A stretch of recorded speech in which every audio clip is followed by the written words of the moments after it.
I don't know how many of you know Daniel Hannan, right? Pretty cool, right?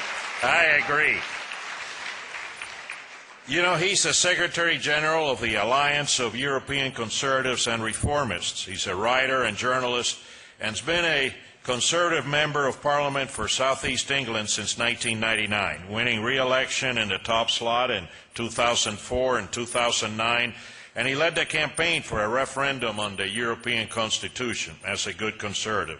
He also was the first Member of Parliament to write a detail about the allowances and expenses available in Brussels. The YouTube of his March 2009 speech got 1.4 million hits within 72 hours. Listen, I love this guy. I think Daniel Hannan should be an honorary American. That's what I think. And so I don't need a further introduction. I have this whole introduction, and I don't want to take up his time because we're here to listen to him. And so it's my treat that, and I'm delighted that he accepted our invitation to come. Please give a warm welcome to Daniel Hannan. Daniel?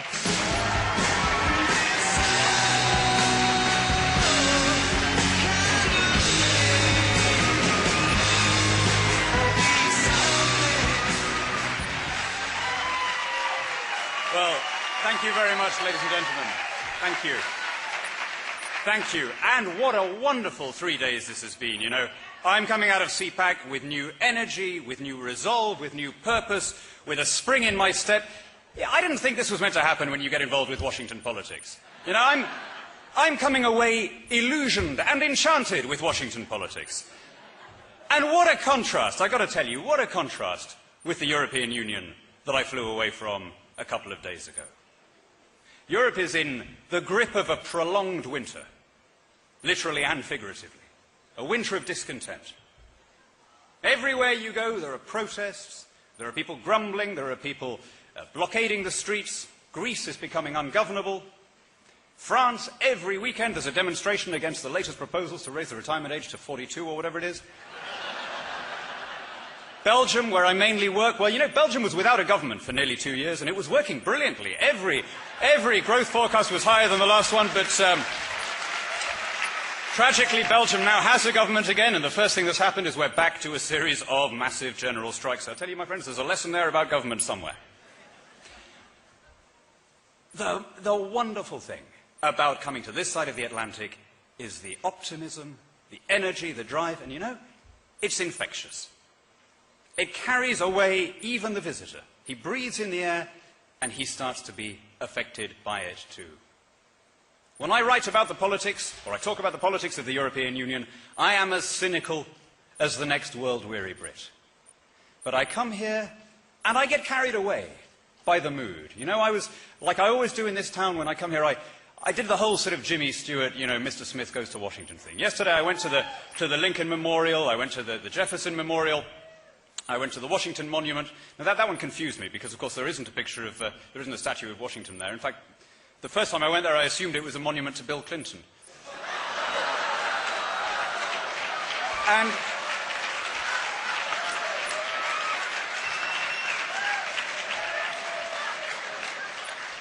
But, you know, you get carried away, and I came away with a battle hymn of the Republic swelling in my mind. And even here, among fellow Conservatives, the drive, you know, if this was a group, if this was the CPAC somewhere in the UK or in Europe, we would be grumpy, right? The world is not the way we Conservatives would like it to be. Our values are derided and traduced. Our patriotism is mocked and scorned. Our treasuries are emptied and plundered. Our children are being expropriated. There are plenty of things to be angry about. And there's a real danger, as Conservatives, that you just get angry, that you just get curmudgeonly. I find myself doing it sometimes. But the wonderful thing about the last couple of days of CPAC has been that you've been focused on how we get out of this mess, on the positives of where do we go, how do we get this right.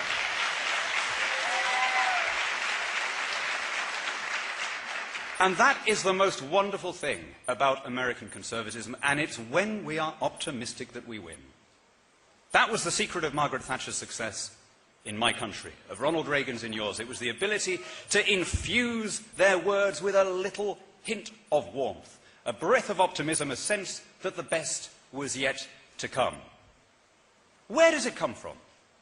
This extraordinary self-confidence that every visitor in your country notices, this incredible self-belief that is like a force of nature, awesome and inexorable. An optimism and a confidence that took a dream of liberty and turned it into a functioning state, and then placed the flag of that state on the moon.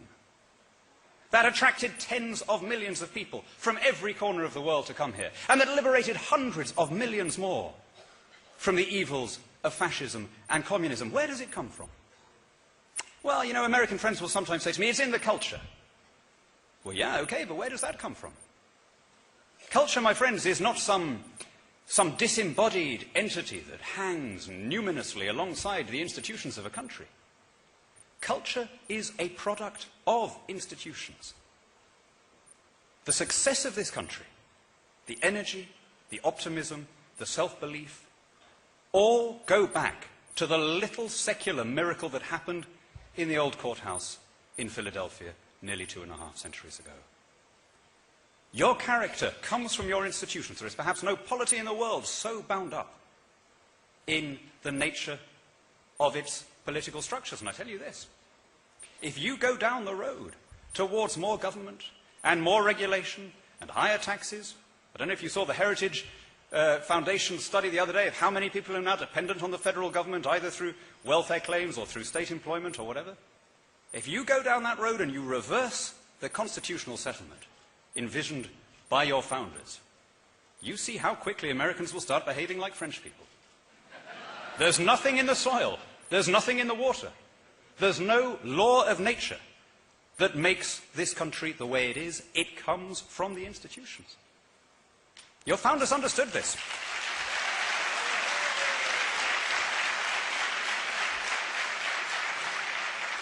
Your founders understood this very clearly. They didn't think that there was some magical genetic property in the new world that would make people this way. They believed firmly that their republican system of government would have the same happy effects anywhere where it was tried. They didn't think that there was some peculiar, unique quality in the Rockies or in the Pacific or in the American sky. Actually, Jefferson did slightly eccentrically once write to a friend in France that our skies in the New World are always cloudless, yours in the Old are always cloudy, which, you know, look out of the window today and you'll see that either Jefferson was giving in to perhaps an understandable excess of patriotic exuberance, or that we have clear evidence of massive climate change before there were any carbon emissions. I don't know, take your pick out of those two. We still hold these truths.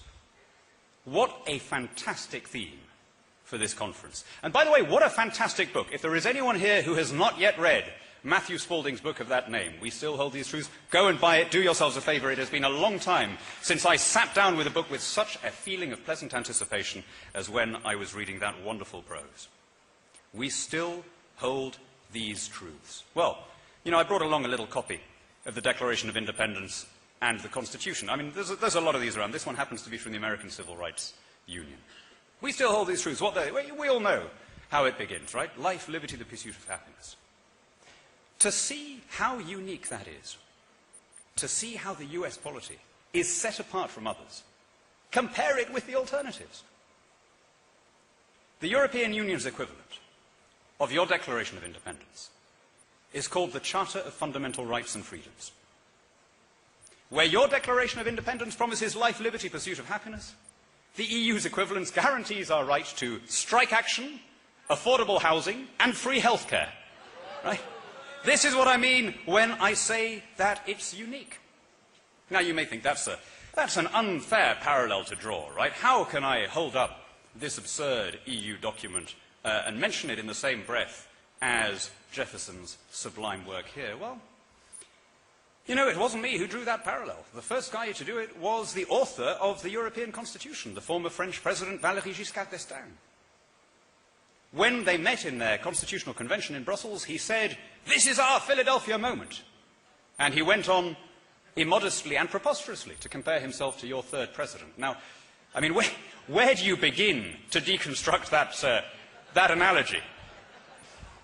How about here, actually? Here's a good place to start. Jefferson wasn't there. He was, as one would have hoped, the Giscard might have been aware, he was ambassador to Paris at the time. He wasn't in Independence Hall. Look, to see what makes your constitution special, to see what makes your system special, look at the others.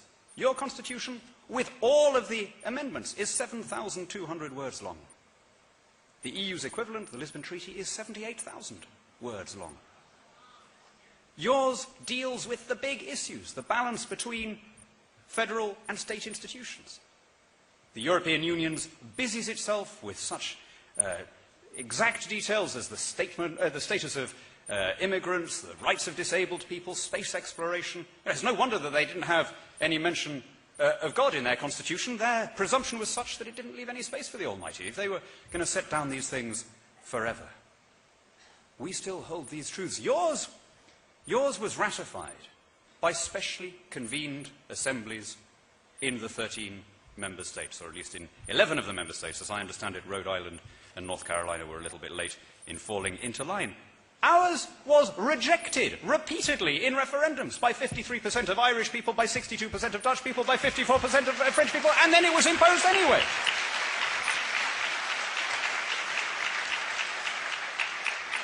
That's the alternative.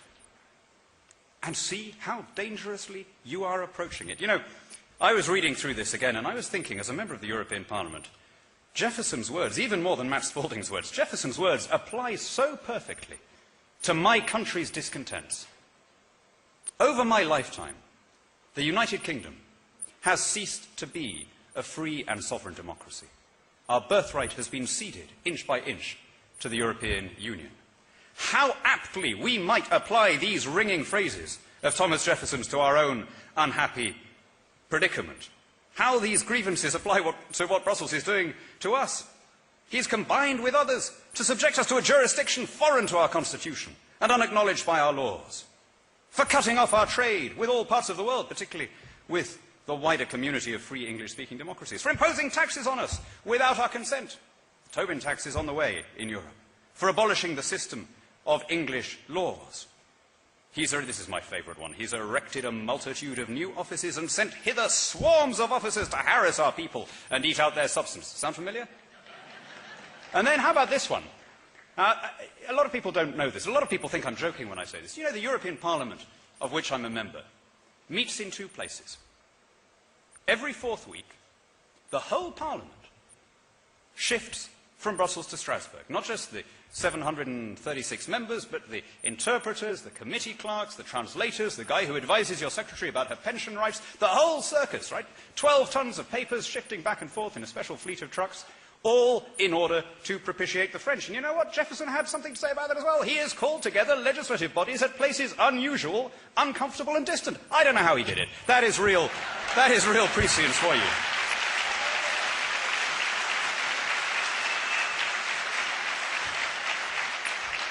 But here's the thing, my friends.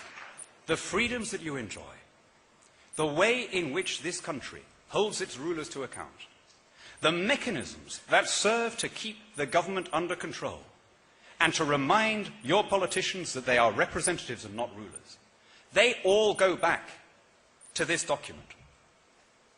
Because your country was founded in a popular insurrection against a remote government, a certain DNA was encoded at that moment of conception, and it's still with us today.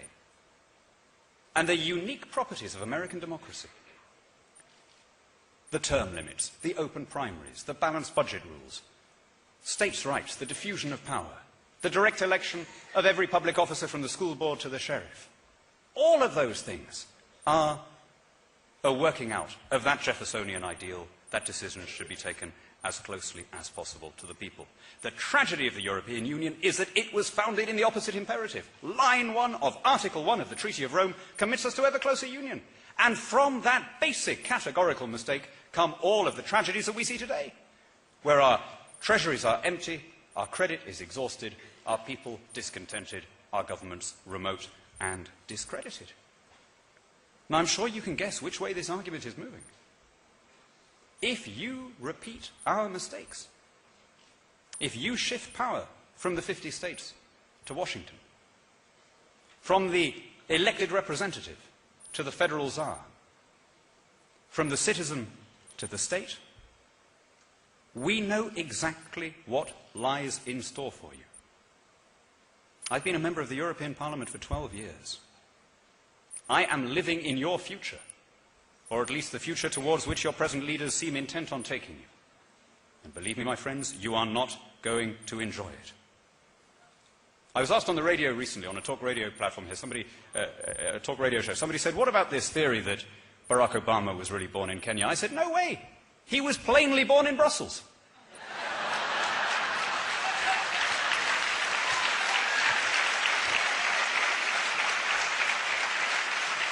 You look at the reforms being undertaken by this administration, they're not a series of random initiatives that have just been lashed together accidentally. They amount to a comprehensive policy of Europeanization. European healthcare, European daycare, European college education, European nuclear disarmament, European carbon taxes, the whole package.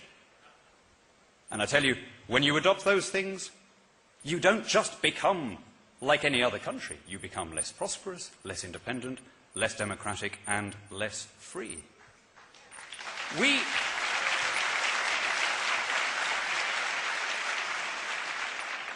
are at the end of the road that you have just set out along.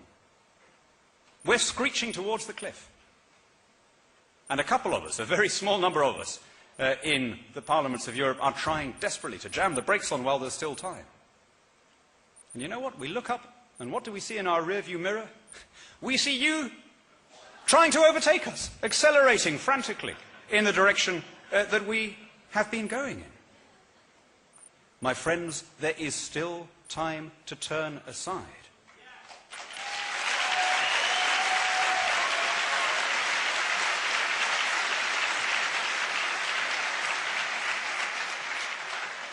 The very first speech from this podium at the beginning of CPAC was from Jim DeMint. What a great man Jim DeMint is.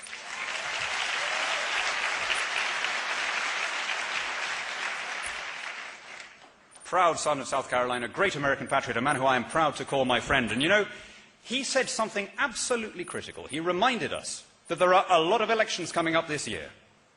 There isn't just the one. And when I say there's time to turn aside, that time is almost upon us. We are months away from where the decision has to be taken. You know, I was looking again at this. There's a lot of good stuff in this constitution of yours. And you know what? It turns out that most of the reasons why you're in a mess are really not to do with the White House. It's the Congress that sets the budgets. It's the Congress that has presided over the debt. And if you want to turn aside, you have to change the majority on the congressional and senatorial benches so that you have a majority once again.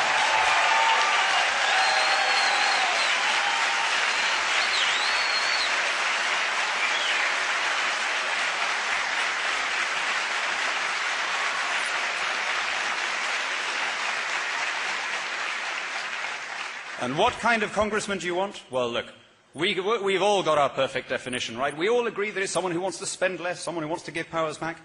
I would summarize it like this. Every congressman should take his oath of office seriously. That's all you need. They stand up there and they promise to uphold and defend the Constitution of the United States of America. If they really mean that, that's enough for me. Now, that brings me on to something else. The greatness of a constitution like this is reflected in the people who serve under it. And the most vital commodity in politics is the humility to understand that you are not bigger than the government that you serve. Now, you can see that lesson. You can find that lesson in bricks and mortar, not far from here. The last time I was in this town, I had the great pleasure of visiting Mount Vernon. And there, in the frugal stonework, in the modest vegetable patches, you descry the character of a man who, though he conceived no children, fathered a nation in the happiest possible circumstances. A man who understood that the greatest gift in politics is the renunciation of power. A man who always dreamed of going back, putting down the burdens of office, and leaving before power had done its corrupting work. The hero of your revolutionary founders, the hero of the American patriots, was the Roman general Cincinnatus, who, of course, turned down dictatorial powers in order to return to his plough. George Washington turned down an imperium that would have been beyond the imagination of Cincinnatus. As the sword was our last resort in the defense of our liberties, he told his countrymen, so let it be the first thing laid aside when those liberties are firmly established.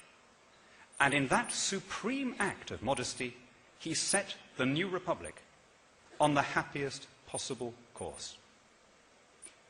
And at the other end of the country, again, in bricks and mortar, you can see the enduring legacy of your first president in the home of your 40th. This is CPAC, so I'm guessing that a fair number of you will have been to visit Ronald Reagan's ranch outside Santa Barbara. If you haven't done that, my friends, I cannot recommend it too highly. You know, in my job as a politician, I've been inside a fair number of politicians' houses. And in almost all of them, there are little reminders of status. There are the photographs with the monarchs and the popes. There are the gifts from visiting statesmen. There are the inscribed books from famous people.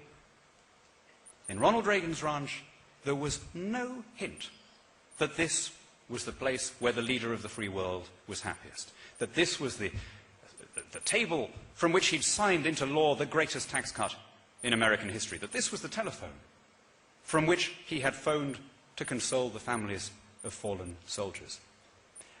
And with every step that I took around that little modest farmhouse that he'd made with his own hands, he'd made the fence with sawn-off telegraph poles, he'd painted it himself, the only political sign in the whole place was that the shower head was shaped like the Liberty Bell. And with every step I took, I thought, this is what the founders dreamed of.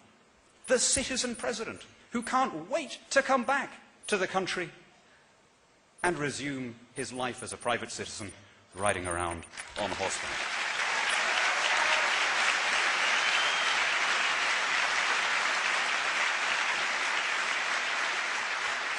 Now, Margaret Thatcher visited him once there. She loved it. She intuited immediately that the house reflected the character of its inhabitants. Gorbachev hated it. He just couldn't understand how someone in such a powerful position could live in such a Spartan place. It's that famous picture of the Russian leader with his cowboy hat on the wrong way around.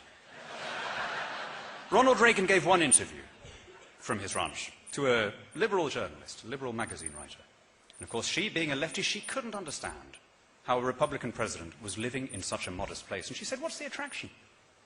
And in that artless way he had, the Gipper indicated the surrounding highlands and he quoted Psalm 121. I will lift up mine eyes unto the hills, from whence cometh my help.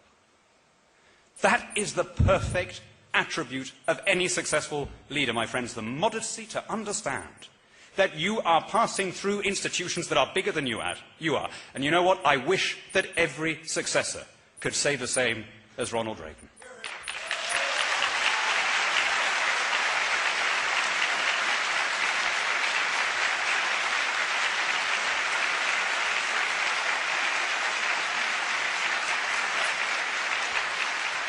My friends, I'm speaking to you as a patriotic British Conservative. I love my country. I'm never happier than when tramping around the countryside of England. And I admire the character of my fellow countrymen, morose and difficult and drunk, but brave and calm and reliable in hard times and indignant at injustice. And I'm proud of the things that we've given the world. And the thing that makes me most proud, our happiest export, our supreme contribution to the contentment of mankind, was the idea of representative government. The idea that laws should not be passed, nor taxes levied, except by our own elected representatives. And that idea reached its highest and most sublime form on this side of the Atlantic. That's our shared patrimony. That's our common inheritance of freedom, in whose name we have stood shoulder to shoulder against tyranny, and we have made this world a happier place.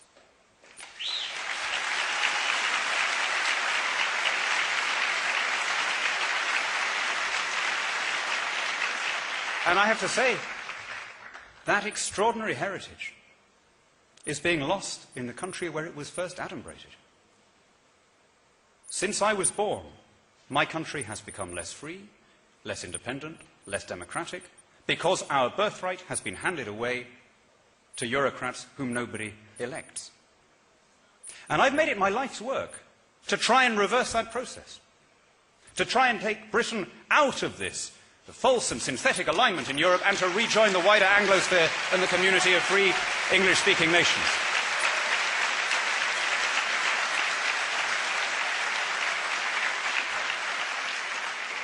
And I am inspired, as British patriots are, when we look over here. We used to think, you know, there is one place where English liberties are still valued. There's one place where they haven't allowed them to be taken from them as we have in the place where they were first proposed. So you can imagine how I feel now when I come here and I see this country repeating all our mistakes. And I see the expansion of government and the erosion of representative rule and the rise of the state, and I see you making all the same mistakes that have made us less free. I used to dream of re-importing, repatriating our revolution, bringing back to the place where they were first proposed these sublime ideas of small government and big citizen. The last time I was in the US, I was in California, in the wine-growing country. And as I was traveling around, I was struck by an irresistible political metaphor. The vines that were planted in California had come from the old world, and the varieties found fertile soil in the Californian hills, and they flourished. And then in the 19th century there was a blight in Europe, a plague called phylloxera, and the ancestral vines were wiped out. And in order to renew viticulture in Europe, the wine growers had to come to California and take cuttings from the descendants back to the ancestral vineyards and get the whole industry on its feet again. I had dreamed of doing something similar, coming here to this secure vessel and repository of British freedom and taking back to the old country the freedoms that our fathers took for granted.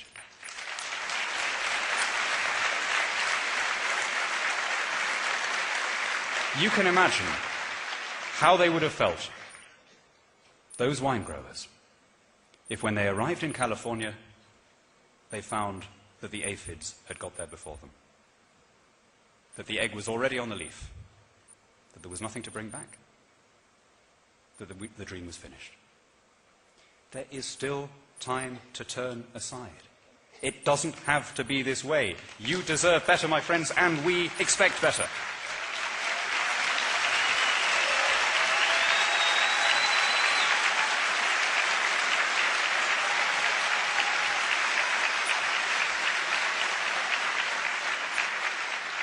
Let me end, my friends, let me end with a heartfelt imprecation from a British conservative who loves his country to American conservatives who still believe in theirs. Honour the vision of your founders. Cleave to the most sublime constitution devised by human intelligence. Don't be the generation that cuts itself off from the wisdom of your fathers and disinherits your children. Never be afraid to speak to and for the soul of this nation, of which, by good fortune and God's grace, you are privileged to be part. God bless you, my friends. God bless America. And God bless the alliance of the free English-speaking nations. Thank you.